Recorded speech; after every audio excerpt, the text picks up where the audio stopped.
نحمدہ و نصلی علی رسولہ الکریم اما بعد فاعوذ باللہ من الشیطان الرجیم بسم اللہ الرحمن الرحیم ومن یقنت منکن للہ ورسولہ وتعمل صالحا نؤتها اجرها مرتین واعتدنا لها رزقا کریما صدق اللہ مولانا العظیم۔ معزز سامعین کرام، 22 رمضان مبارک 1441 ہجری، آج خلاصہ مضامین قرآن میں 22ویں پارے کے مضامین کا آغاز ہوتا ہے۔ 21ویں پارے کے آخر میں ازواج مطہرات کی درخواست کا ذکر کیا گیا تھا کہ جو اپنے وظائف میں اور اخراجات میں اضافہ چاہتی تھی تو آپ صلی اللہ علیہ وسلم سے درخواست کی تو اللہ تعالیٰ نے جواب دیا کہ اگر یہ خوشحالی کی زندگی چاہتی ہیں تو ان کو مال و متاع دے کے رخصت کر دو، لیکن انہوں نے آخرت کو ہی ترجیح دی۔ اس پارہ 22 کے آغاز میں اللہ تعالیٰ نے ازواج مطہرات کے لیے دیے گئے مزید احکامات اور قیامت تک کی تمام خواتین کو جو احکامات دیے جا رہے ہیں اس کا ذکر کیا جا رہا ہے۔ اور میں پہلا تو یہ ہے کہ مردوں سے بات چیت کے دوران نرم اور لہجہ اختیار نہ کریں تاکہ ان کے دل میں شیطان برے خیالات پیدا نہ کرے، اور گھروں میں قرار پکڑیں، گھروں میں ٹھہری رہیں، جاہلیت کی طرح زیب و زینت ظاہر نہ کریں، نماز کی پابندی کریں، زکوٰۃ ادا کیا کریں اور اللہ اس کے رسول صلی اللہ علیہ وسلم کی اطاعت کریں، اور جو قرآن کی آیات تلاوت کی جاتی ہیں ان کے گھروں میں اس کو یاد کریں۔ اس کے بعد کی آیات میں اللہ تعالیٰ نے خواتین کی طرف سے اعتراض کیا گیا تھا کہ قرآن میں اکثر احکامات مردوں کے لیے بیان کیے گئے ہیں، تو اللہ تعالیٰ نے یہاں پر مرد اور خواتین دونوں کی صفات بیان کر دی اور ان کو اجر عظیم کا مستحق ٹھہرایا اور خوشخبری سنائی کہ وہ کون ہیں؟ اسلام لانے والے مرد اور عورتیں، ایمان لانے والے مرد عورتیں، اس میں اطاعت اختیار کرنے والے اور اطاعت کرنے والی عورتیں، سچ بولنے والے مرد اور سچ بولنے والی خواتین، صبر کرنے والے مرد اور صبر کرنے والی عورتیں، خشوع و خضوع اختیار کرنے والے مرد و عورت، صدقہ خیرات دینے والے مرد و عورت، روزہ رکھنے والے، شرمگاہوں کی حفاظت کرنا، اسی طرح اللہ کا ذکر کرنا۔ اور اس کی بعد کی آیات میں اللہ تعالیٰ نے یہ تعلیم دے دی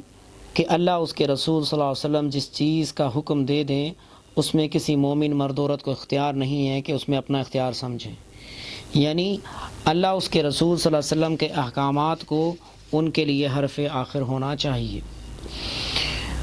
اور پھر اس کے بعد کی آیات میں اللہ تعالیٰ نے حضرت زید کا واقعہ بیان کیا کہ جس میں متبنہ منہ بولے بیٹے کی بیوی سے شادی کا حکم تھا کہ حضرت زید کا نکاح نبی صلی اللہ علیہ وسلم کی پھوپھی زینب سے ہوا تھا، نباہ نہ ہونے کی بنا پر علیحدگی ہو گئی اور بعد میں آپ صلی اللہ علیہ وسلم کو حکم دیا گیا، اللہ کے حکم سے نبی صلی اللہ علیہ وسلم نے نکاح کیا، تو اس پر اعتراضات کیے گئے کیونکہ جاہلیت میں وہ منہ بولے بیٹی کی بیوی کو یعنی بہو کو سگی بہو سمجھتے تھے، تو اللہ تعالیٰ نے آئندہ کے مسلمانوں کے لیے اس کو ختم کرنے کے لیے اس بری رسم کو یہ اس طرح سے آپ صلی اللہ علیہ وسلم کے ذریعے اس کو مکمل طور پہ ختم کروا دی۔ دوسرے رکوع میں اللہ تعالیٰ نے مسلمانوں کو صبح و شام اللہ کے ذکر کا حکم دیا، اور یہ ذکر کیا گیا ہے کہ آپ صلی اللہ علیہ وسلم کو انا ارسلناک شاہدا و مبشرا و نذیرا، کہ آپ صلی اللہ علیہ وسلم خوشخبری دینے والے ہیں نیک لوگوں کو اور برے لوگوں کو ڈرانے والے ہیں برے انجام سے، اور قیامت میں آپ صلی اللہ علیہ وسلم گواہی دیں گے۔ اسی طرح مسئلہ طلاق بھی بیان کیا جا رہا ہے کہ اگر رخصتی اور خلوت سے پہلے طلاق دے دی تو اس صورت میں عورت پر عدت نہیں ہوگی، اسی طرح حق مہر بھی اس پہ لازم نہیں ہوگا، لیکن اچھے طریقے سے تحفہ تحائف کے ساتھ اس کو رخصت کر دینا چاہیے۔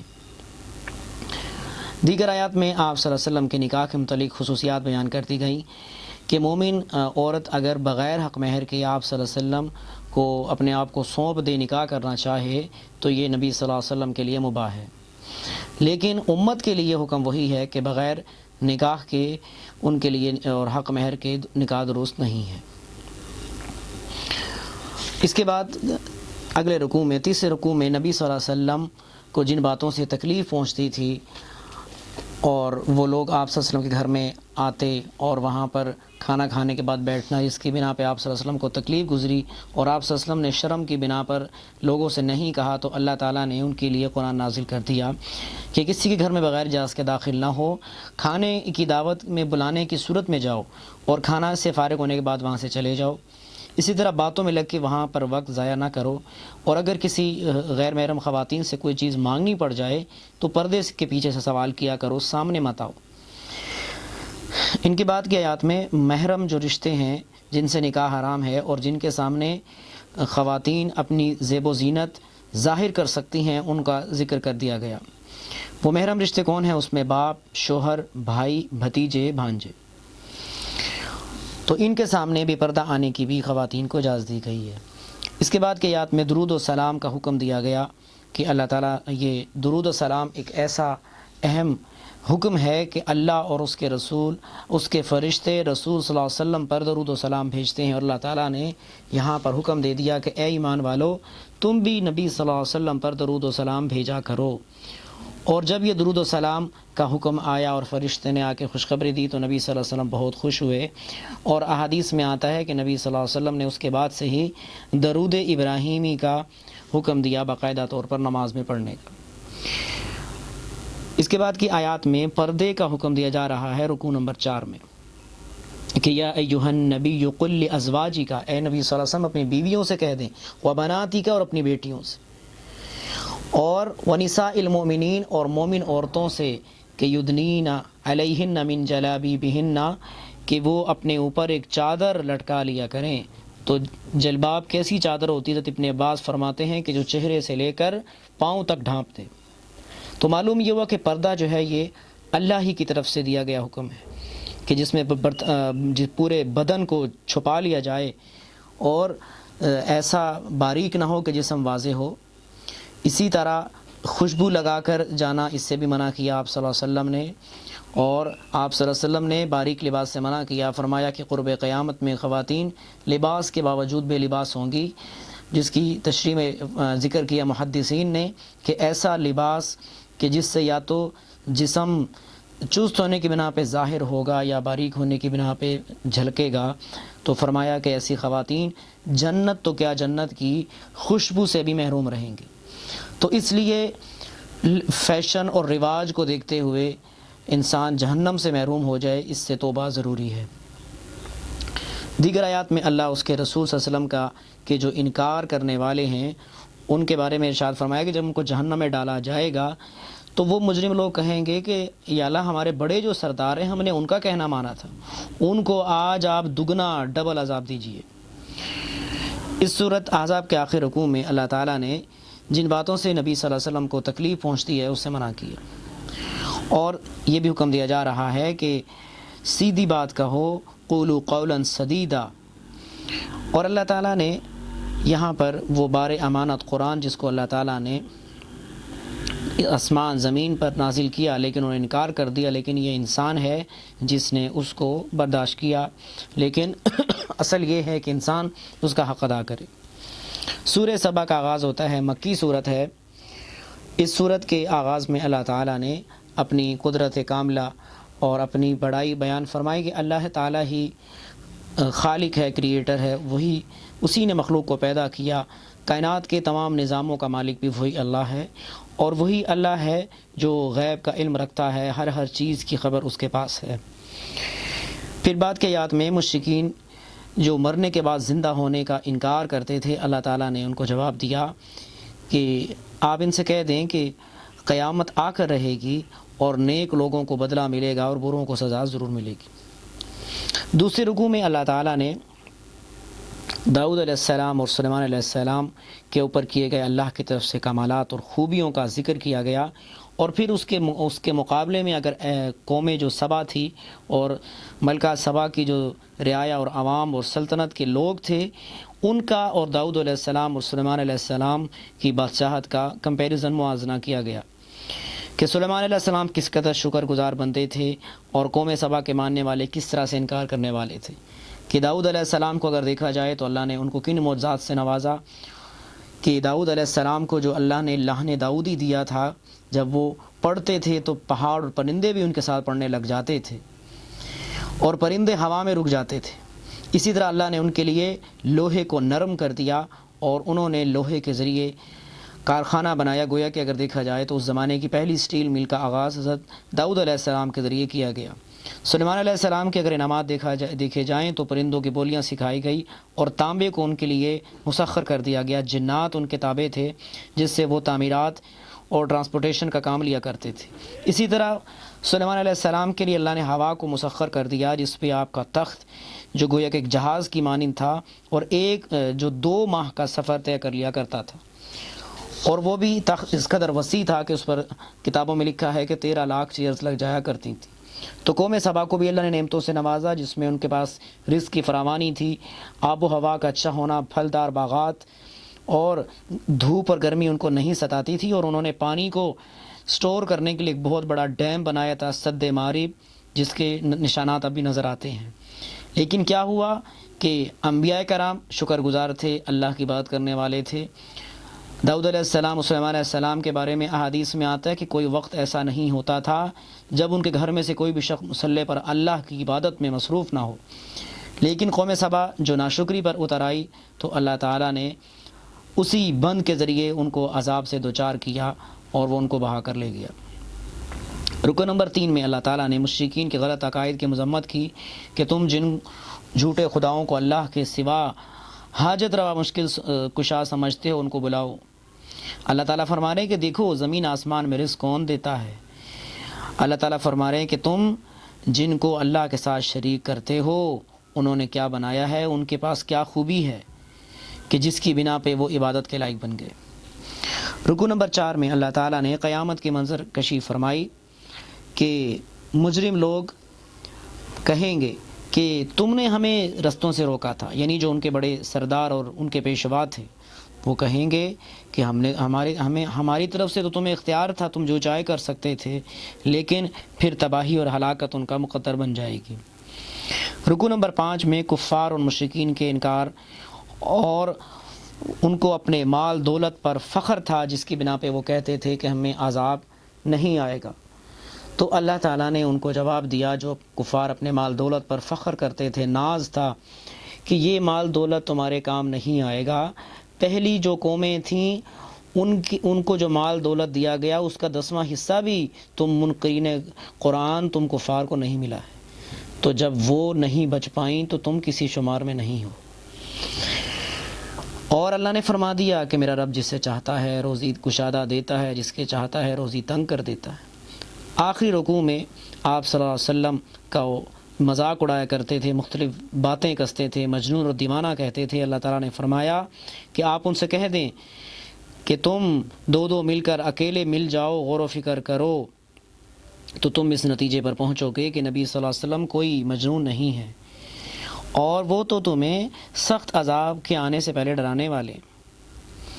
اور اللہ تعالیٰ آخری آیات میں بتاتے ہیں کہ آخرت میں ایمان قبول کرنا چاہیں گے لیکن ان کی اس چاہت پر پردہ ڈال دیا جائے گا اور وہ ایمان سے محروم رہیں گے۔ سورہ فاطر سورہ فاطر بھی مکی صورت ہے، اور فاطر کہا جاتا ہے پیدا کرنے والا۔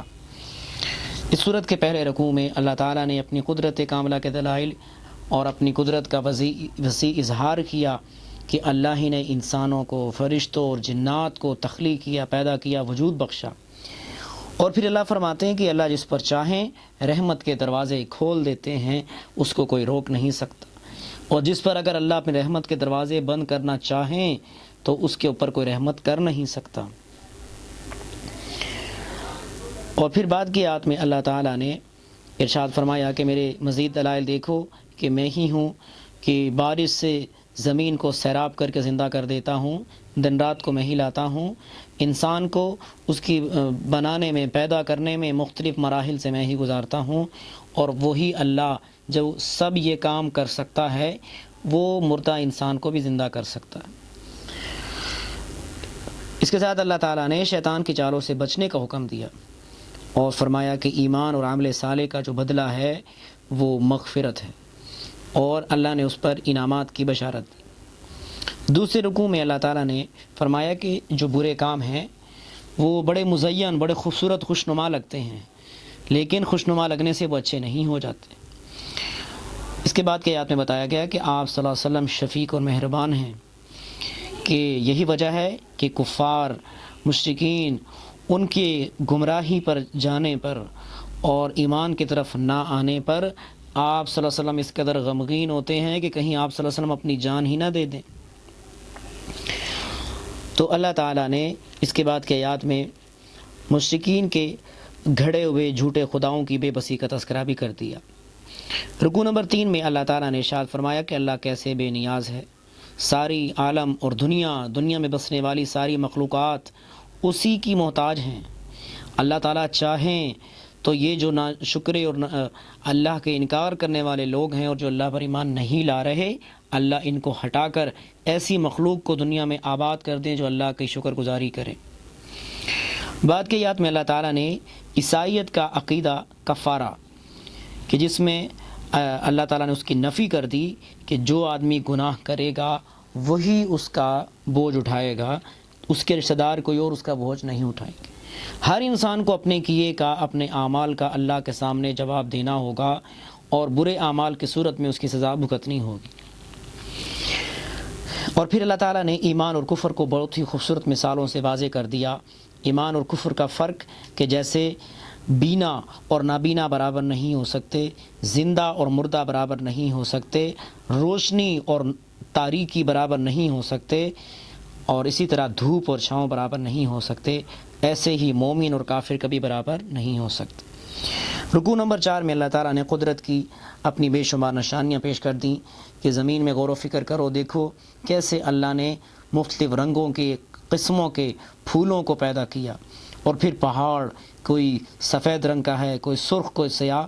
پھر مختلف رنگوں اور زبانوں اور مزاجوں کے انسانوں کو اللہ نے پیدا کیا۔ پھر زمین پہ دیکھیں ہم کتنے قسم کے پرندے نظر آتے ہیں، کتنے ہی اقسام کی مچھلیاں ہیں، کتنے ہی حشرات ہیں، کتنے ہی چوپائے ہیں، یہ سب کے سب اس اللہ کی بے شمار نشانیاں ہیں۔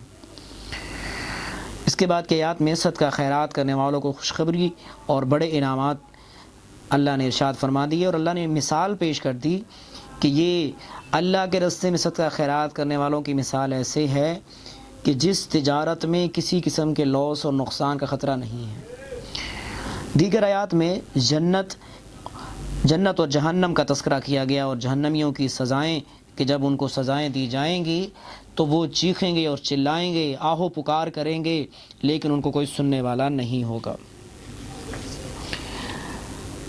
آخر رکوع میں اللہ تعالیٰ نے انسان کو منصب خلافت سے نوازا ہے، اس کا ذکر کیا، اور اللہ نے ارشاد فرمایا کہ اللہ تعالیٰ ہی عالم الغیب ہے، جتنی بھی چھپی ہوئی خبریں ہیں، ماضی، مستقبل اور حال، ان سب سے اللہ ہی واقف ہیں، اور انسان کی جیسا عمل ہوگا، جیسی نیت ہوگی، اللہ تعالیٰ اسی کے مطابق انصاف فرمائیں گے۔ دیگر آیات میں ارشاد فرمایا کہ مشرکین جو قرآن کا انکار کرتے تھے، اللہ تعالیٰ فرما رہے ہیں کہ یہ مشرکین نبی صلی اللہ علیہ وسلم کے نبی بنائے جانے سے پہلے یہ دعا کرتے تھے کہ یا اللہ جیسے اہل کتاب کے پاس آپ نے رسول بھیجا، ہمارے پاس بھی رسول بھیج دے۔ لیکن حیرت کی بات یہ ہے کہ جب وہ رسول تشریف لے آیا آپ صلی اللہ علیہ وسلم کی صورت میں، تو یہ ان کا انکار بھی کرنے لگ گئے اور تکبر بھی کرنے لگ گئے۔ اور پھر اللہ تعالیٰ نے یہ آگے ارشاد فرما دیا کہ اللہ تعالیٰ ان مجرموں کو اگر دنیا میں ان کی سزا پر فوراً پکڑ لیتے تو زمین میں کوئی بھی جی جان باقی نہ رہتا۔ تو یہ اللہ کی طرف سے ڈھیل اور اس کی رحمت ہے۔ سورہ یاسین کا آغاز ہوتا ہے، مکی صورت ہے، اور